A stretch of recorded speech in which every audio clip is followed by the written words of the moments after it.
All right, let's go ahead and get started. I want to thank all our attendees for joining us tonight. I'd like to start off by introducing myself and our guest speakers for today. My name is Irvin Rivero, and I'm the Beneficial Electrification Associate. And then our guest speaker today is Wei Tai Kwok, the co-founder of the Bay Area chapter of Al Gore's nonprofit, the Climate Reality Project. And then we also have joining us later today, Alejandra Posada. She's the Associate Programs Manager of Peninsula Clean Energy.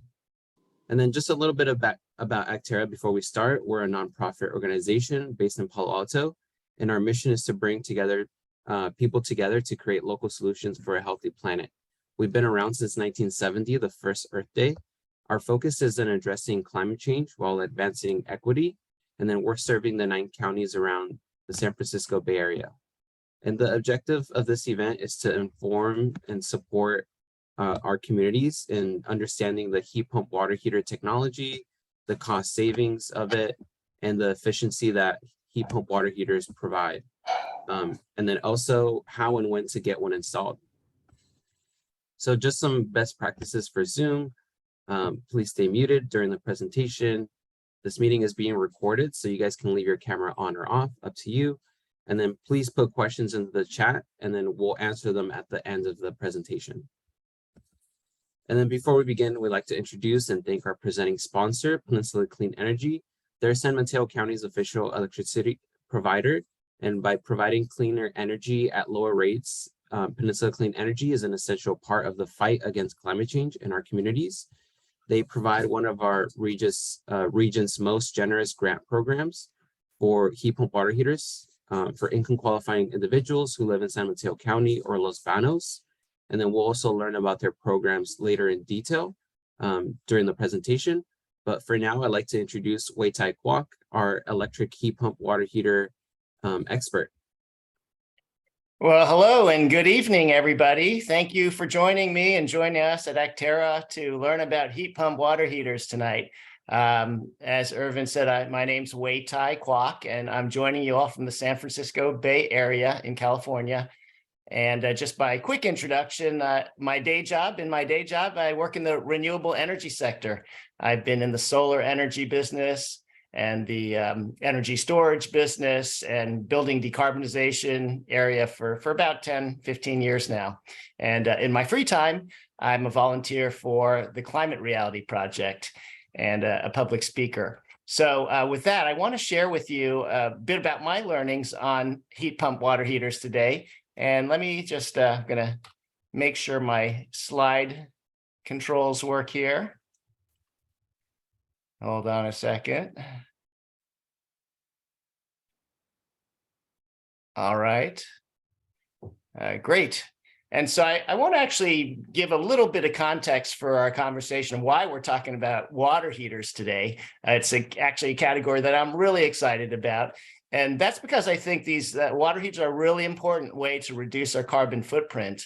And in these are 3 pie charts. If you look at the one on the far left, you'll see the amount of energy used by water heaters in 18% in the United States. The middle pie chart shows the Pacific region, the West Coast, 23%. But in California, where I live, it's 25% of a typical home's energy use is going to our water heaters. So if we want to lighten our carbon footprint, and most of the gas water heaters in California are gas water heaters, it's a very good way to tackle, and it's a reasonable project to tackle, and it can get rid of 25% of your carbon footprint. So it's a very valuable place to go after. Now, my story starts back actually in 2019 when I heard the word building decarbonization, probably for about the first time, and I thought about converting my home from gas, getting rid of all my gas appliances, and going to a zero emission electric home. And so I'm not going to share the whole story of my home today. I'm only going to share the focus on the heat pump water heating element. But I just want to give you that little bit of context that my experiences that I'll share today is based on my 2019 experience. And back then, I thought that it was going to be expensive, that it was going to be time consuming, and that it was going to be complicated to electrify my home. But then I started to read these reports that were coming out about decarbonization. And these were two major reports here that you see on the screen by Synapse and Rocky Mountain Institute. And I'll just cut to the chase. Hundreds of pages later, there's really just the money line says that for most new home construction, we find that electrification of space and water heating and air conditioning reduces the homeowner's cost over the lifetime of the appliances when compared with fossil fuels. And that basically meant that if you went all electric, given today's heat pumps and types of technology and their efficiency levels, you'd actually be saving costs over time. And so I went out to get quotes to just see how that's possible. And just to give people context, I live in the suburbs in a town called Lafayette. So that's my home there, typical suburban home. And first question we asked, like, well, where do we burn fossil fuels in our home? In our case, it was our gas furnace. It was our gas hot water heater. It's our gas cooktop and our gas fireplace. So we had 4 appliances that we wanted to address.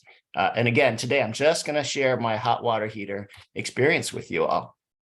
And for the agenda today, I want to review a couple things. That is, what is a heat pump water heater in the first place? What are the advantages of this product? And some of the challenges and issues of doing the install that I had. Where do you install them? And what are the costs and incentives that are now available? We'll talk about installers, and then we'll do Q&A. And happy to have you type any questions in the chat as we go. I probably am not going to answer them as I'm talking, but we'll get to them later. But go ahead and feel free to type them in the chat as we get started. So the first question was, what is a heat pump water heater? And the most important thing to know is that they are super energy efficient. I had the one on the left, which is a gas water heater, typically 67 to 73% efficient. So when you burn natural gas, you're going to get combustion and losses, something less than 100%, right? My own was like 58% efficient, in fact. So, and that was a 2004 model. So it was not that old by 2019. The middle one is a standard electric, which uses a coil, radiant coil. Those are about 95% efficient. And then the ones we're going to talk about today are on the right-hand side, what we call a heat pump electric. And those are 200 to 400% efficient. And so how can it be that it's 200 to 400% efficient? It's almost like magic. And so I want to actually share this quick video that explains the technology of how a heat pump water heater works. And let me preface it by saying, or let me ask a quiz, and you can type this in. What appliance in your home today has a heat pump technology already in it? So most of our homes today have a heat pump. We just didn't know it was in there. You want to type in the chat and tell me what in your home has a heat pump. And we're getting some good responses. Jerry, Virginia, Leslie, refrigerator. Yeah, that's correct. Our refrigerators use heat pump technology to pump heat from inside the refrigerator out. It moves heat from inside, from one place to another. And by doing so, it actually takes heat from inside the box and then takes it out and makes the inside of the refrigerator cooler and cooler and cooler. And you can actually have it work in reverse. And the heat pump could move and make the inside of the refrigerator hotter if we wanted. And that's actually how the hot water heater works. It actually takes air from the room and puts it into the water. So let's watch this video, and it explains it better than I do.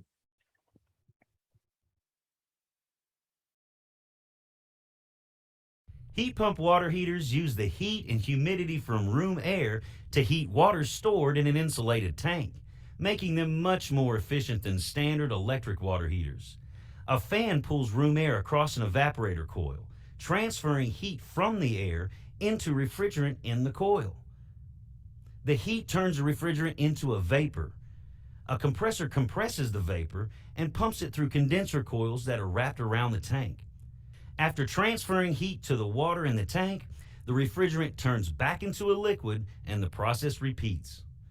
Like standard electric water heaters, the heat pump has upper and lower heating elements that operate automatically when the room is too cold for the heat pump to work efficiently, or when there's a larger than normal demand.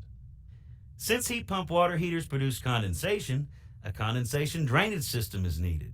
In some cases, A condensation pump is used to remove condensate. All right, great little intro. Couldn't have done it better myself. And so there was one thing about that video that I want to highlight, and that is that, when we talk about a hybrid heat pump, and that word hybrid, what does it mean? A hybrid heat pump actually includes an additional radiant element. And so if you look at this picture on the screen here, remember he talked about the top of that black section that has the heat pump unit that runs at 200 to 400% energy efficiency, right? And then he mentioned that there's an upper element and a lower element. What was that? That was the radiant element I was telling you about that exists in regular electric hot water heaters. And I put a little picture of like the radiant cooktop on my mom's 1970, stove, right? That turns red. Well, that's basically the type of thing they stick in there. And that runs at about 95 to 100% efficiency. So you prefer to do 200 to 400% efficiency when you can. But if you need to like have a lot of people shower at the same time and you're really using a lot of hot water, these things can kick in a hybrid format and more quickly, but less efficiently heat up the water.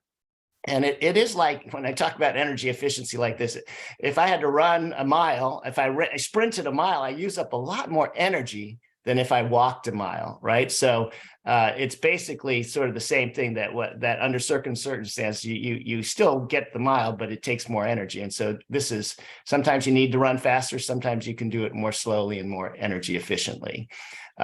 Now, these new hybrid heat pumps actually operate in a couple different modes. And so I'll share the most common 4 modes with you. The first is heat pump only.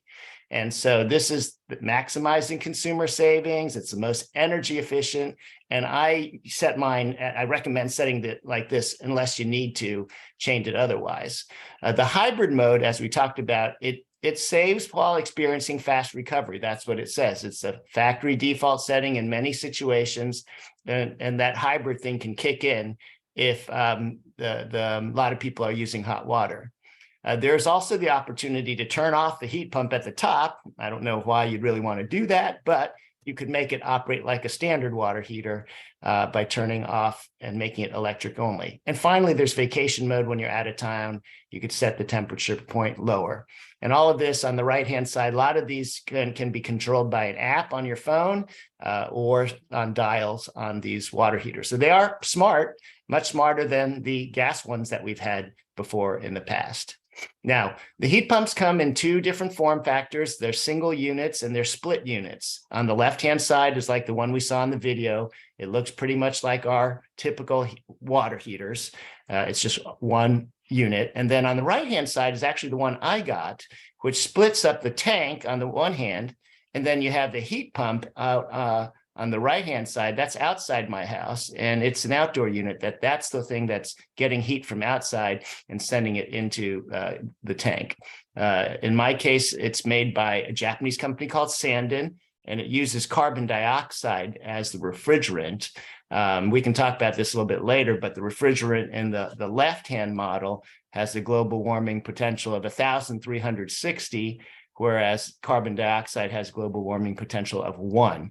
So the refrigerant is actually much more environmentally friendly on the one on the right-hand side.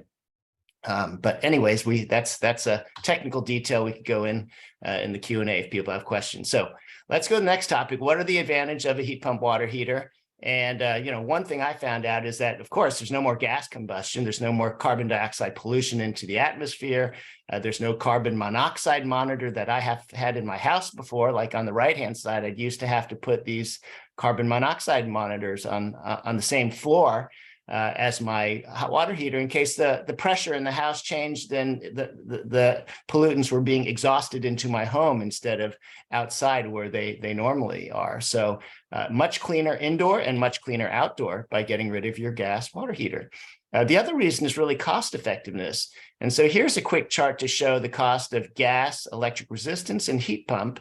You see that the purchase and installation price of a heat pump, maybe $5,000 in this example I'm giving you, is a lot more than a gas and electric resistance one. But with some rebates, I'm just putting $1,000 here, even though they're much more out there. And there's a new federal tax credit that was introduced through the Inflation Reduction Act, which was just passed in August, September, and it offers a new 30% tax credit, but only if you start next year in January. Don't do it this month. But that is applied on the amount after rebate. So 5,000 minus 1,000 in this case, it's 4,000 times 30%. So the upfront costs, those are the upfront costs. What you need to also think about is your annual fuel costs. That one you can derive from this energy guide sticker on all these models. I looked them up and plugged in those numbers. And then what you can do is calculate your year-to-year actual costs over time. And in year one, if you were only going to use it for a year, the cheapest thing is the middle column, the electric resistance one. In the first 5 years, the gas one is actually typically cheaper. But, most of us own our water heater for 10 to 15 years.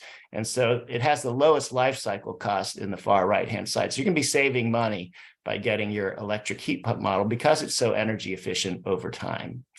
My own experience is that, after my first year in an all-electric home in 2020, I dug out 5 years of my electric bills and I just graphed them this way to see how much was I saving any money by going all electric? This is for all my appliances, not just my water heater.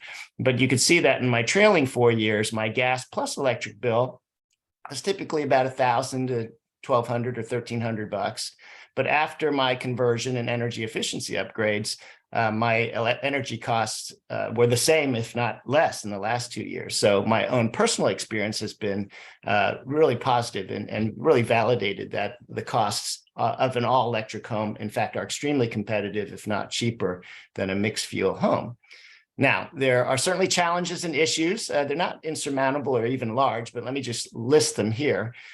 Most of the heat pump water heaters out there need 240 volt outlets, 30 amp breakers. You generally need potentially a plumber and an electrician then, or a general contractor in order to do the work. I think this is a main reason why many of the plumbers we call and ask them to do a heat pump, they try to talk you back into a gas one because they don't want to introduce another trade and more budget and more time and complexity into the job. They just want to sell you what they've got. Another thing is that you need enough room in your electrical panel. And would you need a service panel upgrade for a 240 volt 30 amp breaker? And finally, though, as a solution, there are a couple companies offering 120 volt 15 amp units. Those are regular units, plugs, 120 volt plugs. And so these are starting to hit the market and may eliminate the need for the 240. Another thing to know is that heat pump water heaters generate cold air and dehumidifies, and that you need to put them in a minimum room size of 7 feet by 10 feet by 10 feet, or in a room with louvered doors, or you can duct your air, the warm air, in from somewhere else. I'll get into this in more detail. You need to, as we saw in the video, these create a little bit of water from condensate. So you need a line that goes to a drain, or you might need a pump to pump that water out. It's not that much, but it is some. This also has an air filter that needs to be cleaned periodically. And it's louder than a gas water heater, which makes no noise, but the noise level is similar to a refrigerator, which has a heat pump. So these are some of the challenges and issues of how this technology is different from the other. And I am having a tiny bit of, advancing the slide. So one thing to think about as you consider a hybrid heat pump water heater or a heat pump water heater is the size. And if we take, for example, on the left, a family of 4 might have a 50-gallon gas water heater today. If they got a hybrid in the middle, they would probably want to upsize the tank to about 55 to 60 gallons. And again, because the heat pump water heaters create heat more slowly than the gas, more efficiently, but more slowly. Although the hybrid one had that radiant coil in there, so it can supercharge, but you want to have a little bit larger tank size. And if you go to the far right and you have a standard heat pump like my model, which does not have the hybrid, then go to a bigger tank size. It's the highest energy efficiency, and you sort of compensate for the slow recovery time with the larger size tank. Okay, so just something to consider as you figure out the size in your space. And speaking of space, where are you going to install these models? Well, the most common installations for these, number one, remember, the air source heat pumps need air. So you have to have air around it, 7 by 10 by 10, it's typical minimum size room. Garage is a great place for those of you on the call who are from California, because we have a temperate climate out here. Otherwise, there's some louver doors or ducts. This picture here in the lower right-hand corner actually shows both a louver door and a ducted system bringing air from above and then ducting it out on the side. So this is just an example of a small room that uses doors and ducts. Some people have asked, what about outdoors? And again, in the Bay Area, climate is fine for that. You probably would not want to do it where there's Lake Tahoe or Maine, an outdoor one, because it's so cold outside. So that would not be a good solution. Now let's turn to the one exciting bit of news about costs and incentives, because this is a really new bit of news here. And let me show you an example hot water heater made by Rheem. I went onto the Home Depot website last night just to check what are the prices if we ordered this water heater today. It's about a 50-gallon, $1,900 to 80-gallon, $2,800. But there's also the cost of installation. So the total cost after installed could be somewhere between $4,000 to $6,000. That'd be the price you'd be getting a bid from a typical plumber in the Bay Area, let's say.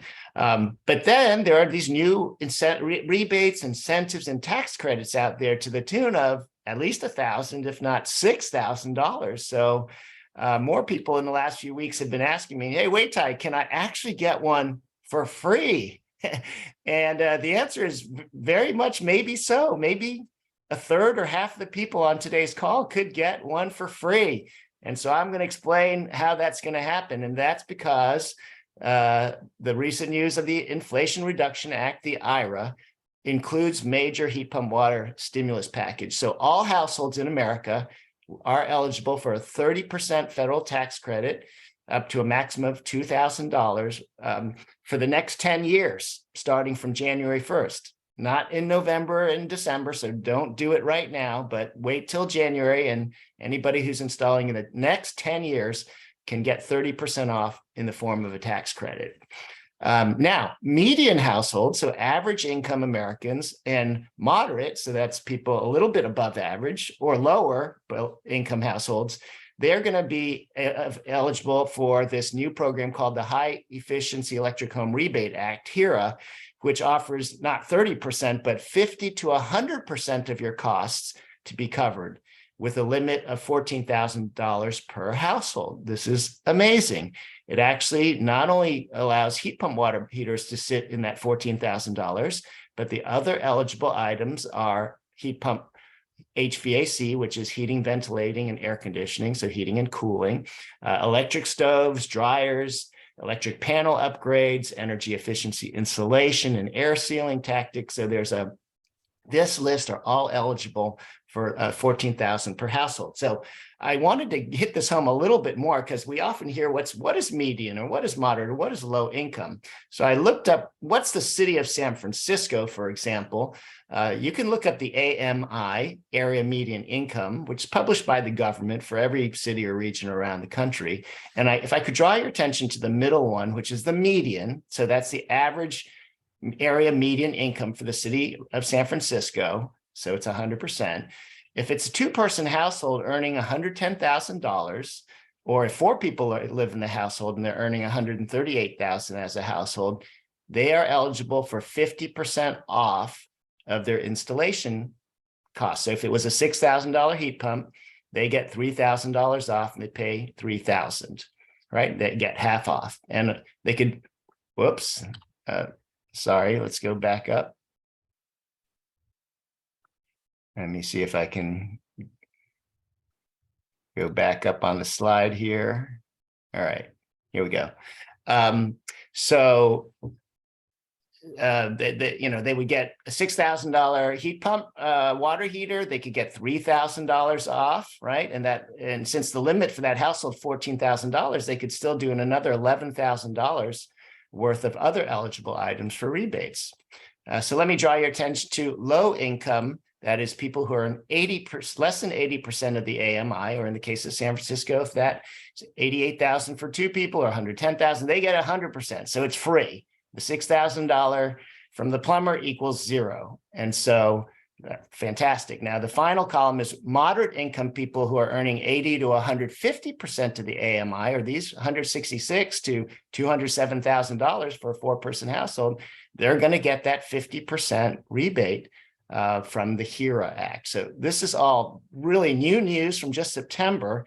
It's still being crunched through, and the implementation of it is all still being has to flow through the states, and maybe by January it might not even be ready. But just so that you know, the money will be there, and starting the first half of next year, this is very exciting. And again, since you could probably say half to two-thirds of Americans will be able to benefit from something on this page.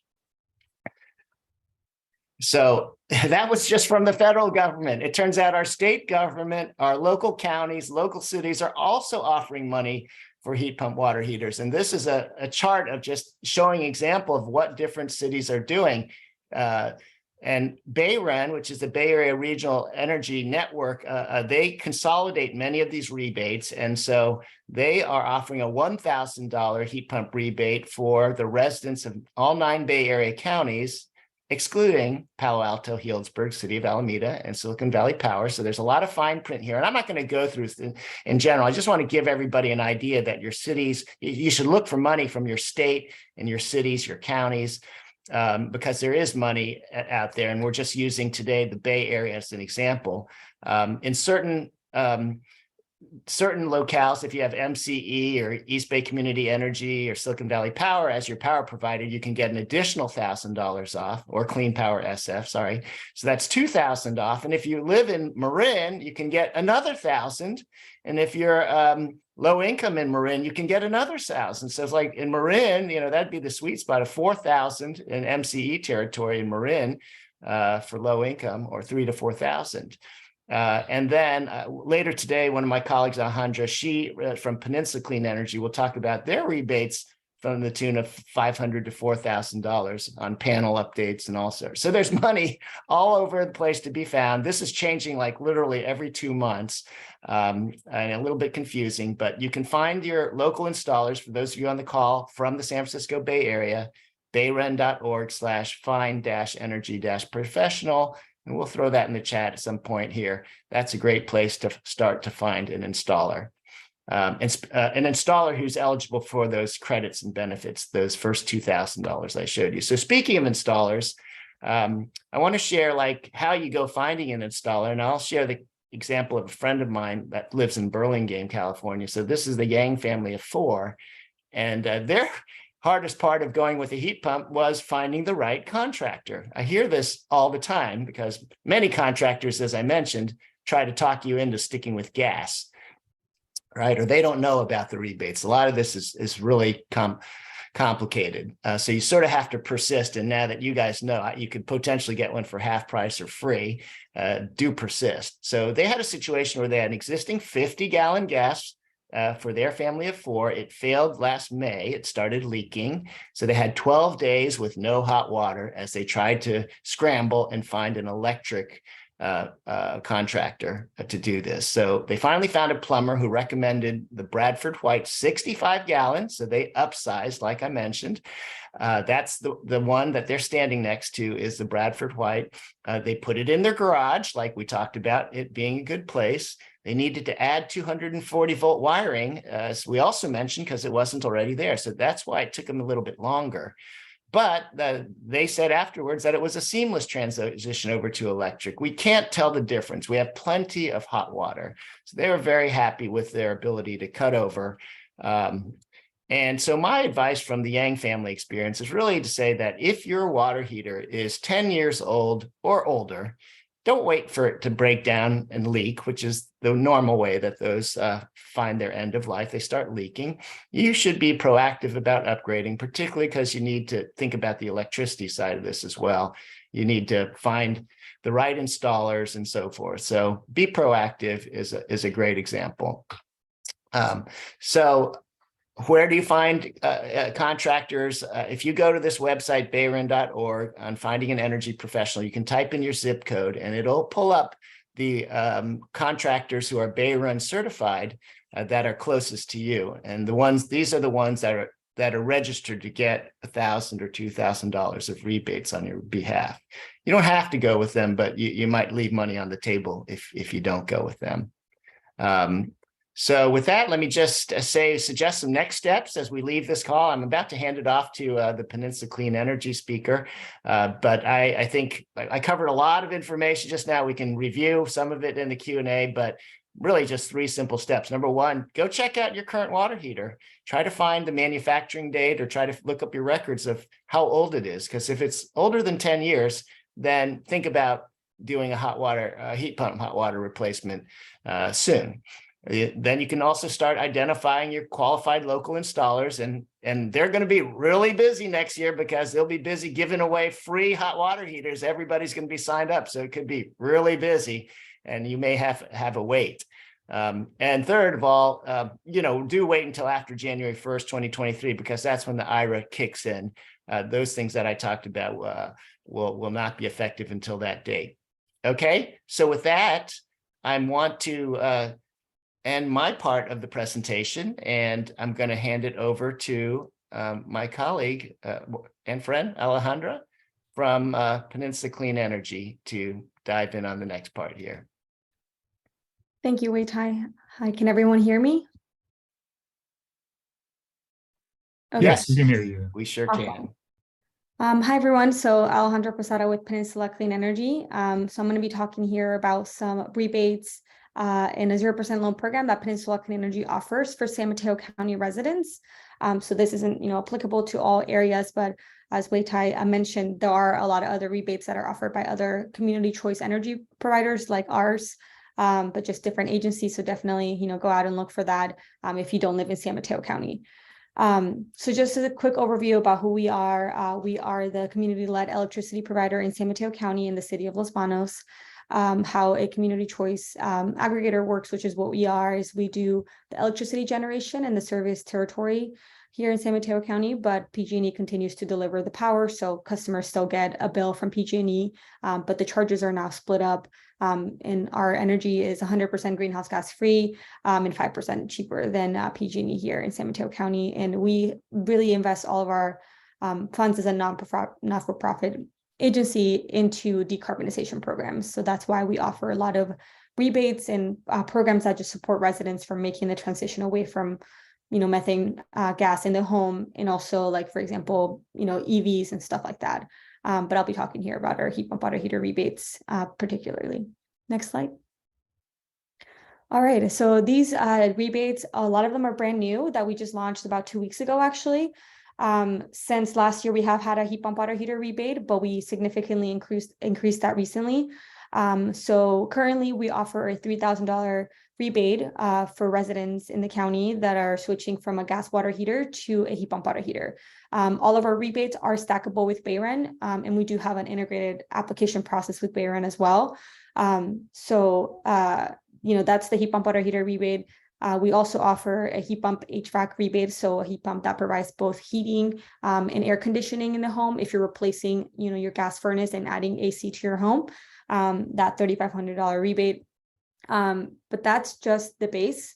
We additionally have bonus rebates that can be added on top of that. So I'll just call your attention to the second to last row, which is the bonus $500. So really right now, our rebate for heat pump water heaters is actually $3,500 for anything that's installed by the end of March 31st. And then at that point, it would go back down to $3,000.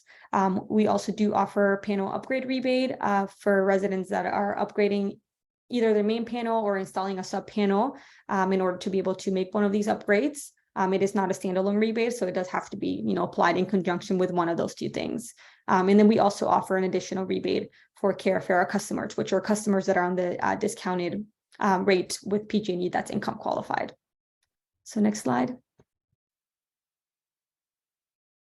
So the eligibility for the rebates, as I mentioned, San Mateo County resident or City of Los Banos, it is for homeowners, so it's not currently available to renters.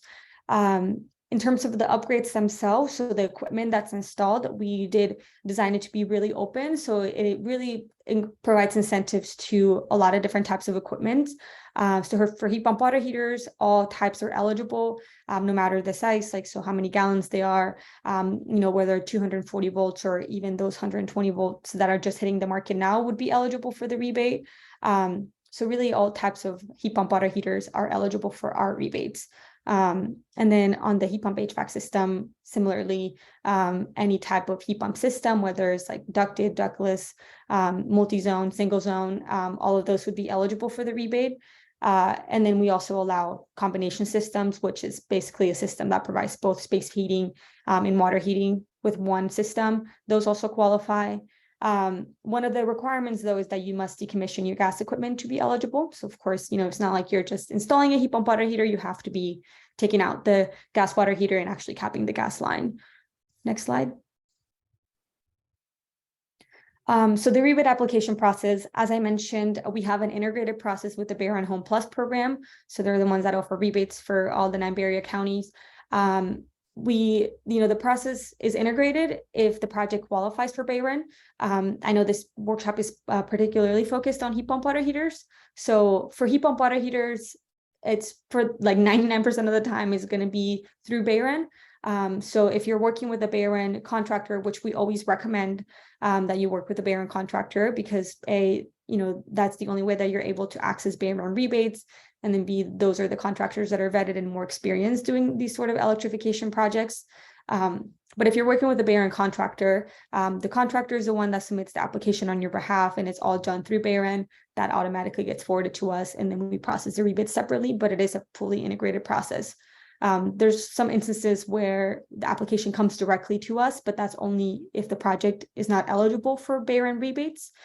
This is mainly relevant for heat pump HVAC projects because the Bayron eligibility criteria is a little bit more limited. But for heat pump water heaters, pretty much, most heat pump water heaters would qualify for Bayron rebates as long as you're working with a Bayron contractor. So next slide.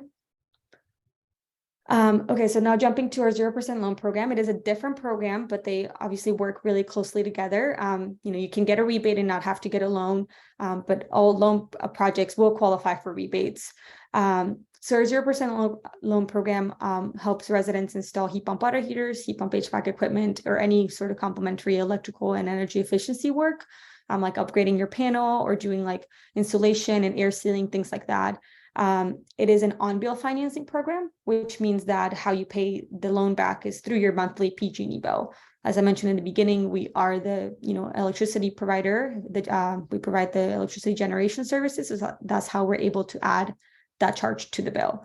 And then the loan right now it's up to $10,000. It can be financed between 2 to 10 years, and the customer has the option to choose. So it's really up to you to choose how many years you want to finance it over. And it's no credit check, no fees. So the next slide will mention what the eligibility requirements are. So next slide. Okay, so starting on the left-hand side on the customer eligibility, you do have to be a Peninsula Clean Energy customer. That's slightly different than being a San Mateo County resident. How community choice aggregator programs work is that it's an automatic enrollment program. So everybody in the county is automatically enrolled in our electricity generation services, but people can opt out and just get everything from PG&E. In San Mateo County, about 98% of residents are our customer, but that is just one of the main criteria. You also have to own the residence. So the person actually taking out the loan has to be the PG&E account holder and the owner of the residence. And then the third bullet point is that you have to have a 0% past due balance in the last 3 PG&E bills. Since we're not doing any credit checks, this is really the main thing that we check for, is that in the last 3 bills, at least you've paid your bill in full. If you've had a past due balance, then you could reapply at a later point, but wouldn't be eligible right now. Customers are required to apply and sign a loan agreement with us before they actually do the installation. And they also are required to work with a approved contractor. We have a list of approved contractors on our website. Right now we have, I think, about 10. We like to grow that, and the process for contractors enrolling is fairly simple. There's just like a 2-page participation agreement. They just, we just make them sign this agreement and have a call with us so they understand the responsibilities of participating, and also that the money for the loan that the customer is taking out is going directly from us to them. In terms of the eligible measures, I mentioned them toward the beginning, but heat pump water heaters, heat pump HVAC, one of these 2 things are required to be able to get a loan. So you have to do at least one or the other. Everything else, we would finance the costs, but we wouldn't finance them standalone. So we wouldn't just finance like an energy efficiency only project. It has to be, either including a heat pump water heater or heat pump HVAC project. Next slide. And then this just summarizes the loan process. So first, the customer would select what upgrades you want to get done and select the contractor that you will be working with. Only after you've selected the contractor that you will be working with and have like your final contractor quote, at that point, only you would apply for the loan through our website. So the customer applies for the loan, we would approve them. We send them via email, so it's all online, a loan agreement. The customer then has to sign that loan agreement. Then after the loan agreement is fully signed, then at that point, the project, so the installation can begin. And so the contractor and customer complete that. Once that's done, then there's some forms that the contractor and the customers fill out together. And then the contractor is the one submitting all that documentation on the customer's behalf directly to us. And then we send the payment for both the loan and any rebates applied towards the project directly to the contractor. That way there's no upfront costs on the customer's part. It's not like you're waiting for the rebates back. It's all just going directly to the contractor. And then we add that charge to your monthly PG&E bill, and then you begin paying that back just by paying your PG&E bill every month. And then next slide. I think that's my last slide. So this just shows the program web pages. So we have a page for every different rebate type, and then the 0% loan program. But hopefully these acronyms are easy to remember. It's 0 for the loan program, HVAC for the heat pump HVAC rebates, and then heat pump water heater. So the acronym for the heat pump water heater rebates. They can also be found fairly easy if you just go to peninsulacleanenergy.com. And that's it. So I'll take questions. I think I see some in the chat, maybe. Yeah, Alejandra, that was a great overview. There was Ken asked the question, does the bonus by March 31st count for both heat pump water heater and HVAC? Yes. Okay, I think that was the one that was very specific to your presentation. Okay.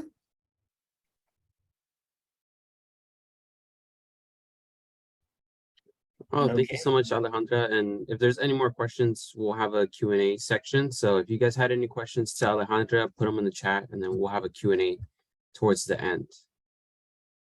Great, thank you. Yeah. So moving on, we're going to talk about upcoming events that we have here at Actera. So we have a financial incentive clinic. So if you guys are interested in learning about the rebates and incentives that are available for electric vehicles, plug-in hybrids, sign up on our website. It's actera.org/events. And that's going to be November 9th. So pretty soon. And then we also have the policymaker's perspective. It's like tips for successful advocacy, November 16th. And then November 9th and November 17th, we have plant-based cooking classes. I think it's just November 17th. So we have a professional chef come on Zoom, and you guys can sign up for cooking along with the chef, and you guys can get that recipe. Really good food. I recommend it. So those are upcoming events that we have at Actera. But now we can just turn it over to questions that Wei-Tai hasn't answered in the chat. And we'll go ahead and try to answer all the questions that you guys had. Sounds great. Irvin, you want to stop screen sharing, and then we'll all be able to come back on the screen again? Yeah. And I'll just read a couple questions that have come through so far. And that is one of the questions from Gary was, how do you choose the correct size tank based on the number of showers or bathrooms in a house? So that one relates a bit to, I think the quick answer to that was that slide where I said, if you typically a 50-gallon tank that's in your house today, you're probably going to upsize it a little bit to 55 or 60 gallons, or even 70 or 80. So if it's a hybrid, maybe go to 55 or 60. And if it's just a straight heat pump, then go even bigger than that. But I'd rely on your plumber to make that suggestion to you rather than me telling you or just reading in a book what that would be, because then they can ask you questions about your water habits in the household and suggest the appropriate thing. But in general, you're going to be upsizing. So that's a good question. Then Jerry asked, are there optimal places to locate a heat pump water heater? Are there ways to tell how well a heat pump will perform where I want to install it? And again, this is going to be a situation where we're talking retrofits on this call. Most of you already have a water heater somewhere in your house that has pipes leading to the rest of your house. So it's not going to be too convenient to move it totally to someplace else without being a big project, although that's a possibility. So I think that the optimal places, like at least for California, like I talked about, it could be a garage. Some places around America have basements. It's an excellent to put in your basement because it has dehumidification effect as well. And so some parts of our country, they actually really like them in their basements because it helps to make them less musty, right? Dehumidification. But again, I would rely on your local plumber who's knowledgeable about this, that they'll know when they see your house what's going to be feasible. David said that the Department of Energy site says that louvers don't cut it. I'm not sure I understand that exactly what that means, but louvers were like basically slats in a door that would let air come in. If you don't have a room size 10 by 10 by 7, how would you get enough air in there? Some of the user manuals that I've seen or installation manuals have from major installers said you can use a louver door. So, and I've seen that. So I don't know I'd like to know a little bit more about what the DOE says, but certainly airflow is important. There's a question from Dan that asked about the graph of my home power cost and did it take into account the change in cost increase of gas and electricity. I had shown that 5 years of gas and electricity and then 3 years of all electric. That was just straight up. I added up 12 months of my costs and just lined them up there. And definitely the cost of gas and electricity fluctuated over the course of time. And so it's hard, but overall at the end of the year, that was, I didn't add solar during the period or anything. That was just a straight up comparison of costs before the retrofit and costs after, which were less. Jerry asked the question, can the grants be used to upgrade my electrical panel, in addition to the heat pump? And the answer to that is yes. I told you that on the slide that I had the $14,000 figure on it. The eligible upgrades included panel upgrades. It included insulation and energy efficiency, hot water heaters. There's a lot in there in that federal $14,000 that's available. Again, that was, that is for low and moderate income families, not for everybody. There may be, that would have to, again, the Inflation Reduction Act was so big and so extensive. There's a lot of details in there that would have to be and dived into. And I don't have the answers to all that. So Dan asked the question of when does the HERA, that program start? And HERA was part of the Inflation Reduction Act. So when Congress and the president passed it and the president signed it, it is made effective, I believe, in January of this year. But what is important, that's a great question, Dan, because the dollars flowing from the feds are going to, for people of us in California, will go to the state to actually distribute the funds of that program. And the state has to figure out what the process is going to be. So they may not be able to start distributing it on January 2nd. It may take several months for the state to figure out how to pay the plumber. Again, when the plumber shows up at your house and quotes $6,000, and if you're income qualified and you're going to pay him $0, he has to figure out how to get his $6,000 through the state. And they have to set up these programs and so forth. So yeah, that probably is not going to be ready on January 2nd. But I believe, again, it is a 10-year program, so they do have time to get that going. Bettina asks, what do I mean by income? And is this adjusted gross income? got it. I can't answer that right off the top of my head. I'm just reading that top level information. I would have to refer you to the Inflation Reduction Act and see is that in household, what's the definition of income? Very good question. But it's out there. Jerry asks, are there smart heat pump water heaters where I can tell my phone when my kids' showers are too long, etc.? I don't know. I know that there's an app that you can modify it, but I don't know that it monitors showers to that level. Sorry, Jerry. Gerard asks, let's see, Gerard says for the IRA rebates, the project has to finish by January 1st, not start. So you might be able to get going before that date and the deluge of others signing up. I think this is not correct. So just to double clarify, the IRA rebates are not starting until after January 1st of next year. And so you don't want to start your project before then. If you do, you'd be only eligible for the current regime of rebates. And there's some, but they're not very generous. So don't start your project until next year. And you'll be signing up along with everybody else. And there will likely be a deluge of projects. Somebody asked the question of, do heat pump water heaters in the garage need to be raised off the floor? And that's a good question because many people who have gas water heaters in their garage have them on a pedestal. And gas ones do need to be up there, I think, because of the carbon monoxide or something coming down and flowing off. So that was standard for gas, but no, the electric ones go straight on the floor. The video we watched and I showed the unit being actually right on the floor. So electric water heaters do not have that same requirement of being elevated. And then Bettina asked the question, how low can the temperature go to have the heat pump work efficiently? And so I think Actera being out here in the Bay Area, that many of the callers are from California. And so our climate zone is very conducive to heat pumps, maybe except for if you're up in Lake Tahoe at very high altitudes. But again, this is where your local plumber will know what products are best designed for your local conditions. But in general, heat pumps are great for temperate climates. And although I have seen heat pumps in Maine even, so there's certainly Mitsubishi and there's certain manufacturers of mini splits and so forth that make it for very cold climates.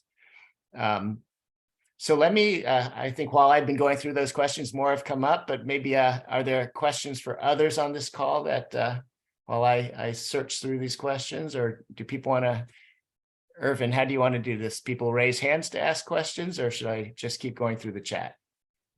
I think it's going pretty good the way you're doing it. Okay. I can jump in briefly just to talk about one question that I thought was really Sure. interesting. As you look, Wei-Tai, to get ready for the next couple questions. So Jerry asked, why are the grants targeted at income levels versus energy users?